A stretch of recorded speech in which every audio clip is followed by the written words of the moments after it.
So losing seems to be quite commonplace for Jose Mourinho nowadays, but let's take a look back at his first ever Premier League defeat, a 1-0 loss to Man City with Chelsea in October 2004. A Man City who had Ben Thatcher and Sun Ji-Hai in their team, let's not forget. Petr Cech was actually signed by Claudio Ranieri, but the lad went on to become a Chelsea legend, winning 4 league titles, 4 FA Cups, 3 League Cups, a Champions League and a Europa League. Oh, and does anyone know what he and Jose Aldo have in common? Both lads got their heads smashed in by a crazy Irishman. It's actually quite sad that Stephen Hunt's most notable legacy in his career is forcing Cech to wear that rugby helmet. Anyway, Cech is currently at Arsenal, with Thibaut Courtois having driven him out of Stamford Bridge 3 years ago, and at the age of 36, Arsenal fans are practically begging Unai Emery to drag him by the ankles and chuck him as far away from the first team as humanly possible. Paulo Ferreira was a Champions League winner with Mourinho, snapped up by Chelsea for £18 million just before Euro 2004 started, presumably hoping they'd get a steal on the likes of Real Madrid if Portugal did well. Well, Portugal did do well, they reached the damn final. As for Ferreira, he messed up in the opening game against Greece,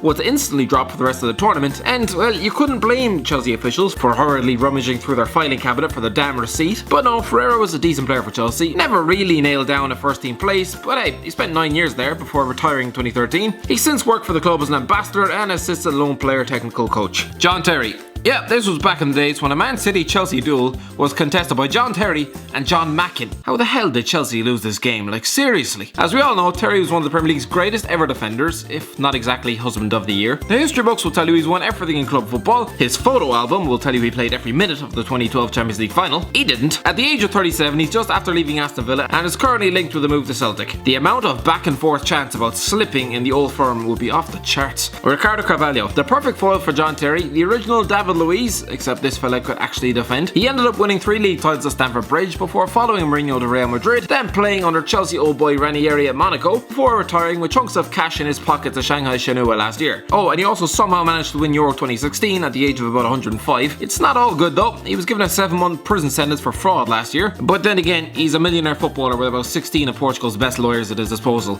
I doubt he'll be having to worry about dropping the soap anytime soon. William Gallas was a man who despised playing left back and was one of the reasons he decided to leave in 2006. But there's a way to do it, and threatening to score own goals unless he got his wish, good lord. He signed for the sinking ship that was Arsenal in 2006, displayed his leaderships by sulking like a 7-year-old child on the St Andrews pitch after the Gunners' title bid snapped in 2 at the start of February. He then decided he hadn't pissed off enough people in London, choosing to make enemies of Arsenal fans next by signing for Tottenham in 2010 before retiring in 2014 at Perth Glory. Oh, and this often gets forgotten, but it was him, yes him, who scored that goal against Ireland after Thierry Henry turned into Diarmuid Connolly for the evening. That night, Gallas was the sneakiest willy until John Terry discovered Tinder. This is great banter.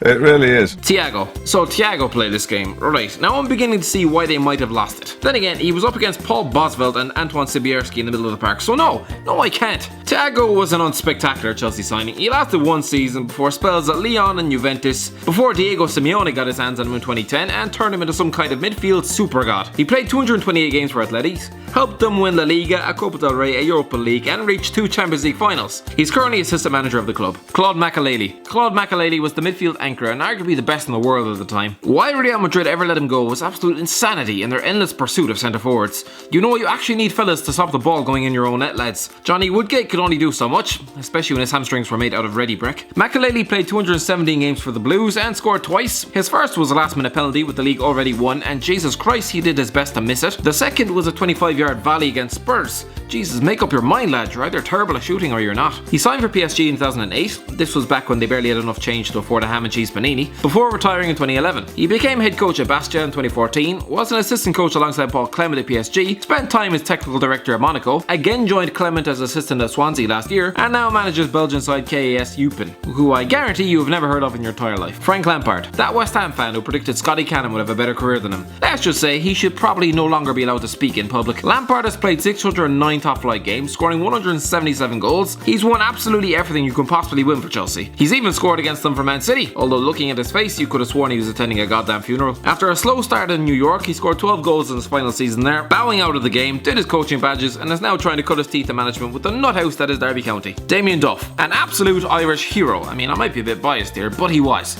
Duff, you legend. He probably should have stayed at Chelsea. In fact, he knows he should have. He openly regrets signing for Newcastle in 2006. Considering his 3 years up north consisted of injuries, fans despising him, and an eventual own goal that would sentence him to relegation, I'd put his move down as an absolute disaster. He got his mojo back at Fulham though, scoring 22 goals in 173 games and reaching a Europa League final. And then in 2014, he made like half of Dublin and emigrated to Australia, a country who probably view the Irish as a drunken rash that won't go away at this stage. Sorry lads. After one season with Melbourne City, he returned to Dublin to play 9 games with Shamrock Rovers before hanging up the boots after realising he couldn't run anymore, which is sort of a necessity when you're a left winger. He's currently boring everyone to tears on Irish television. Mattia Kesman. It's slowly becoming apparent why Chelsea didn't score any goals in this game. It's always a lottery signing players from the Dutch league. Mattia Kesman had scored 129 in 4 seasons for PSV.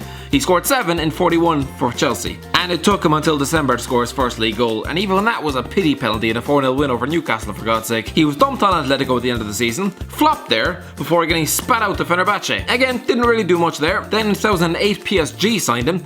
Yes, PSG, a club who wouldn't be seen dead with a player like him nowadays. And surprise, surprise, 5 goals in 35 games, just wretched stuff. A loan to Zenit yielded 2 in 10. My good God, wasn't he supposed to be a goal scorer? Before his descent brought him to Hong Kong, before it was cool to sign for Asian clubs. And then Bate Borisov, and then Hong Kong again. He retired in 2012, and no doubt spends his days watching old DVDs of his PSV days in a bid to cheer himself up and just forget the failures. Eidur Gudjohnsen. Now here's a journeyman, and that was a voice crack. Having spent 6 great years at Chelsea, he couldn't say no to Champions League winners Barcelona in 2006. He spent 3 years there, never really nailed down a spot, although he did score against his old club, and once he left that just set off the cycle of clubs. 10 transfers over the course of 7 years. The fella was probably spending the best part of a decade living out of hotels. I mean, he was a millionaire, so it was hardly the damn Travelodge. 2 years ago, he was part of the Iceland squad that shocked the world and delighted Ireland, despite being ready for the nursing home. He has since retired an Icelandic legend, and his son has just been signed by Real Madrid.